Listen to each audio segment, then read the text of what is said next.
All right, here's another example. So she came in and she had not only some crowded teeth, but also a significant class 2.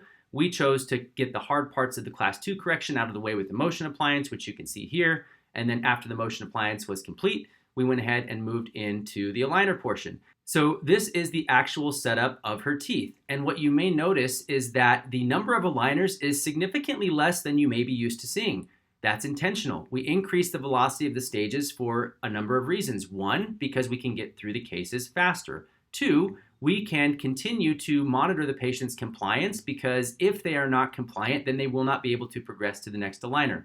Now, this setup is nothing earth-shattering. You can see we're just closing the spaces. We're bringing those anteriors down and back, improving the smile arc, a little bit of IPR on the lower to go ahead and make sure that we don't have an interference when we close down the bite in the anterior segment. So you can see here from start to finish. Now, we might even add some overcorrections if we want to. All this can be done in our initial setup. So we go ahead, and this is where that case is now. Are we done yet? No, but we're only at 14 months total, and the aligners are tracking to the extent that we can continue to place forces on these teeth to finish. That 14 months includes the motion at the beginning.